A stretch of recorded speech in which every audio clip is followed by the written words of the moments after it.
Graça e paz, minha irmã querida e meu irmão querido, Salmo 128.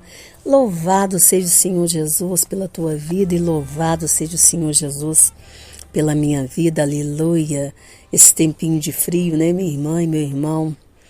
E aí minha voz começa a ficar comprometida de novo, mas para a glória do nome do Senhor Jesus, vamos lá continuar o nosso estudo de Deuteronômio, né? 11, do 8 ao 12, mas antes vamos à nossa palavra de ordem de hoje. E a palavra de ordem de hoje é: os olhos de Deus estão sobre nós o tempo todo. Anotou aí? Os olhos de Deus estão sobre nós o tempo todo. Tá bom? Não podemos esquecer disso, minha irmã e meu irmão. É sobre isso que nós vamos falar hoje. O nosso estudo vai girar sobre essa palavra, em nome do Senhor Jesus. Tá bom? Então, para você que ainda não me conhece, meu nome é Giovana Cristina, eu sou a líder das intercessoras do Relógio Mundial de Oração, que tem por objetivo orar por você e pela sua família, sempre despertando em você a fé, de que é orando uns pelos outros que nós seremos curados, e que a oração de um justo ela pode muito em seus efeitos. E quem é o justo? Eu e você que cremos que Jesus Cristo é o Senhor e Salvador. Aleluia? Então vamos orar. Deus querido, Deus de amor, Deus de bondade, Deus de fidelidade. Paizinho Santo, eu sei que seus olhos estão sobre nós o tempo inteiro, Pai querido. Então nesse momento eu coloco diante de Ti, Pai, todas as nossas necessidades. Porque eu sei que Tu és Pai, Deus. Eu sei que Tu és poderoso para poder fazer. Poderoso Tu és, Pai. E Jesus nos ensinou a te chamar de Paizinho. Então, Paizinho, coloco diante de Ti todas as nossas dúvidas, todos os nossos questionamentos, todas as nossas necessidades, todos os nossos anseios, todas as nossas angústias, Pai, em nome do Senhor Jesus. Porque sei que o Senhor tem cuidado de nós. O Senhor nos disse, Jesus, para a gente não andar ansioso de coisa alguma, que a gente só deve confiar e lançar sobre Ti, Pai. Lançar sobre Ti. Então, em nome do Senhor Jesus, continue cuidando de cada um de nós, Pai. Continue cuidando da nossa família, Pai. Continue nos protegendo, Pai. Dando ordem aos Teus anjos ao nosso respeito, Pai. Para guardar a nossa direita, nossa esquerda, nossa frente, nossa retaguarda. Nos livrar de todo o mal. Em nome do Senhor Jesus. Amém, amém. Amém, minha irmã. Amém, meu irmão. Então, vamos ao nosso estudo de hoje. Então veja que o versículo 8 começa com Moisés, né, continuando, fazendo a advertência dele, né? Então aqui ele começa reafirmando novamente, continuando ali, reafirmando que a posse da terra está ligada à obediência aos mandamentos, tá? E no versículo 8, ele então diz ao povo que a terra do Egito não era, tá? Não era como a terra de Canaã, tá? No versículo 8 não, no versículo 10 ele fala que a terra do Egito não era como a terra de Canaã, pois no Egito eles semeavam a semente e a regavam com o pé, como se fosse uma horta, tá? Como se fosse uma horta. Mas que porém na terra de Canaã, a terra de Canaã era uma terra dos montes e de vales, né? E onde as chuvas dos céus, eles iriam beber as águas, uma terra cuidada pelo Senhor, cujos seus olhos estão sobre ela continuamente, desde o princípio até o fim do ano, ou seja, desde o começo do ano, que é Rosh Hashanah, até o fim do ano. Então, o que significavam essas palavras de Moisés? Então, segundo o comentarista Rashi, no Egito era necessário trazer água do rio Nilo para irrigar essa terra, tá? Aí, todo Israel, todo o povo que estava ali escravizado, eles tinham que levantar cedo e trabalhar até a tarde. Ou seja, era uma vida de fadiga, pois apenas áreas baixas do Egito é que eram irrigadas pelo rio Nilo. Então, parte do povo tinha que trabalhar nesse trabalho de levar a água dos lugares baixos para os lugares altos. Já na terra de Canaã, eles não precisariam fazer isso, porque eles iriam receber as águas das chuvas do céu, né? E qual seria o resultado disso? Né? Enquanto Israel dormia, Deus iria prover essa água, tanto para as áreas baixas como para as áreas altas de Israel. Pois o Senhor é aquele que envia a chuva no seu devido tempo, cuidando do nosso sustento. É como se Deus estivesse falando para eles assim, ó, lá no Egito, vocês tinham que trabalhar duro, para trazer água, para irrigar a terra. Esse era o trabalho pesado seus. Mas aqui não, aqui vocês podem dormir, porque enquanto vocês dormem, eu vou dar a chuva. Eu vou trazer a chuva para dar sustento na terra, para a terra produzir o sustento para vocês. Entendeu? Vocês podem descansar. A vida vai ser outra. A vida vai ser tranquila, não vai ter mais aquele fardo. Era isso que o Senhor estava dizendo para eles. Entendeu? E por que o Senhor estava dizendo isso? Porque os olhos do Senhor estariam continuamente sobre a terra de Israel. Entendeu, minha irmã? Entendeu, meu irmão? Mas qual é a sabedoria que o Espírito Santo quer nos trazer hoje, para os dias de hoje? Bem, veja que o versículo 12 diz que os olhos do Senhor estão continuamente sobre a terra de Israel. Ou seja, desde o princípio do ano até o final do ano. Ou seja, o tempo todo. E sabe que, segundo a interpretação dos nossos sábios, os olhos do Senhor eles estão ali para ver a necessidade da terra, tá? E suprir essa necessidade, mas também para ver quais são o comportamento do povo de Israel. E o Senhor estava ali também para enviar os decretos, tá? Para ver se o povo merecia o bem ou o mal vindo da parte do Senhor.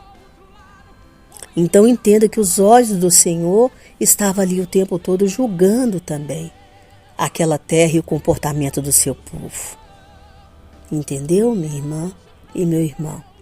O Senhor não está, os olhos do Senhor não é só para ver a necessidade, mas também para ver o comportamento e para julgar. Então, quando nós entendemos isso, nós adquirimos temor. Em Provérbios 15:3 diz, os olhos do Senhor estão em toda parte, observando atentamente os maus e os bons. Tá? Em Hebreus 4:13 diz, tudo está descoberto e exposto diante dos olhos daquele a quem havemos de prestar contas. Ou seja, nada passa despercebido aos olhos do Senhor, minha irmã e meu irmão. Nada. Lá em Jó 28:24 diz que, pois ele enxerga os confins da terra e vê tudo o que há debaixo dos céus.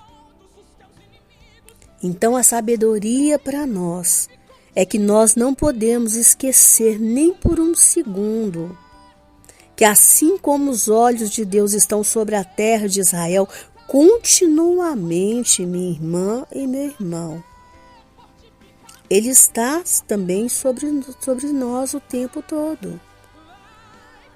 São olhos que nos ajudam? Sim. São olhos que nos renovam? Sim. Mas são olhos que nos protegem? Sim. Mas também são olhos que nos abençoam? Sim. Mas também são olhos que nos julgam. E são olhos que quando olha para mim, para você, ele não vê só a nossa aparência. Porque nós, quando olhamos com os nossos olhos físicos para as pessoas, nós vemos simplesmente o que elas são, a aparência delas, não é? Uma pessoa que é deficiente visual, ele não consegue ver nem a aparência do outro. Mas nós, graças ao Senhor, com a visão que o Senhor nos deu, nós conseguimos ver a aparência do outro. Quando nós olhamos para as pessoas, quando nós abrimos os nossos olhos, nós vemos a aparência das pessoas, nós vemos a beleza de tudo que foi criado. E às vezes até a não beleza das coisas que existem, não é? Mas o Senhor não, o Senhor vê não só tudo que existe, não só a aparência, como também vê o que nós carregamos na nossa alma, que está no nosso coração. Foi isso que o Senhor disse para o profeta. para o profeta Samuel: olha, vocês veem segundo a aparência ou não. Eu vejo o coração do homem. Eu não sou como você, Samuel. Eu vejo o coração do homem. E é isso que nós temos que ter, essa consciência. Eu antes, minha irmã e meu irmão, quando eu não tinha essa consciência muito viva da onisciência do Senhor, desses olhos de Deus, que olha para a gente o tempo todo, que está de olho na gente o tempo todo, eu tinha muito assim, muito desejo de me defender, de tentar mostrar para o outro o quanto que eu tinha razão. Hoje eu não tenho mais esse interesse, porque eu falo: o Senhor me justifica. Ele sabe quem sou eu, ele sabe o que eu penso. Simplesmente a minha palavra se tornou aquilo que Jesus disse: sim ou não. Ah, Giovana, você fez? Sim. Giovana, você fez? Não. E não me preocupo se o outro acreditou, se não acreditou, se deixou de acreditar. Eu não me preocupo, porque os olhos de Deus estão sobre mim. É para Ele que eu vou prestar contas. Quando às vezes eu aconselho pessoas que estão desesperadas, eu falo: minha irmã, eu acredito em você, no que você está falando. E também, se eu acredito ou não, isso não é relevante, sabe por quê? Porque você vai prestar contas para o Senhor. Isso é gerar pessoas maduras, pessoas fortalecidas. Porque nós temos que entender isso, que nós prestamos contas a um Deus que é vivo, a um Deus que é verdadeiro, minha irmã e meu irmão, a um Deus que é real. Porque se você perder essa consciência desse Deus que está com um olhar sobre você o tempo todo, o que vai acontecer? Você vai começar a brincar de que acredita em Deus. E aí você vai começar a fantasiar por aí, iludir pessoas em nome de Deus. Entendeu? E deixar que pessoas te iludam também em nome de Deus. Né? Então nós temos que ter essa consciência que os olhos dele estão sobre nós o tempo todo. E é sobre o que ele vê, que ele realmente vê, é que nós seremos julgados. Não é sobre o que o outro fala, não é sobre o que os outros dizem. Não é. É sobre o que o Senhor realmente vê. Às vezes a gente fala assim: por que tal pessoa... A pessoa é tão boa, mas por que ela está passando por isso? Então peraí, minha irmã. Então você está querendo dizer o quê? Que o Senhor está sendo injusto? Que o Senhor está sendo mau? Não. Então vamos nos calar só e pedir ao Senhor a misericórdia. Porque o nosso Deus, ele sabe de todas as coisas. Os olhos dele é perfeito. Então tudo aquilo que ele faz, tudo aquilo que ele vê, que ele manifesta na nossa vida tem um propósito. É de acordo com aquilo que ele olha e com aquilo que ele julga. O olhar dele nos protege, nos defende, mas também nos julga. Tá bom? Então não perca, minha irmã e meu irmão, essa consciência, tá? De que os olhos de Deus estão o tempo todo sobre nós. Essa é a palavra de ordem para hoje. Está sobre você, está sobre a sua casa, sobre a sua família, sobre o seu marido, sobre esses insultos aí que você está levando, que você está sofrendo, sobre essas agressões, sobre essa situação, sobre tudo. E ele vai estar julgando tudo. Ele está julgando tudo. E na hora certa você vai ver o nosso Deus agindo. Porque ele age, ele trabalha o tempo todo. Ele não cochila e nem dorme. Está bem? Que Jesus te abençoe. Espero ter te abençoado tremendamente com essa palavra, em nome do Senhor Jesus.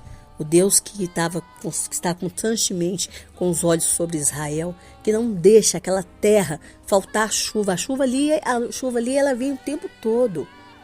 O tempo todo. A terra produz, é deserto, mas produz. O povo não passa fome. O povo não passa necessidade. É esse Deus, porque os olhos de Deus estão sobre aquela terra. Tá? Então esse Deus, ele está de olho em tudo da sua vida, em você o tempo todo. Não perca essa consciência. Porque se você perder essa consciência, acabou. Acabou, minha irmã e meu irmão. Acabou para você. Se eu perder essa consciência, acabou para mim. Entendeu? Acabou. Não vale a pena nem viver mais, tá? Então, espero ter te abençoado tremendamente com esse estudo e que você seja tremendamente abençoada com saúde, com paz, com prosperidade. Que o Senhor te torne cada vez mais dizimista, fiel, ofertante da casa do Senhor, sustentadora de profetas e de missionários, em nome do Senhor Jesus. Que chegar na presença do Senhor Jesus e ganhar aquele abraço gostoso dele e ouvir: entra bendito de meu Pai, seja sua maior ambição, mas que até lá você colabore todos os dias com o Senhor para que toda a tua família seja transformada na família do Salmo 128. E eu volto amanhã, se o Senhor assim permitir, mas não perca mais tarde a oração que é feita com a nossa irmã querida Maristela Miranda. Um beijo, fica com Deus, amo você.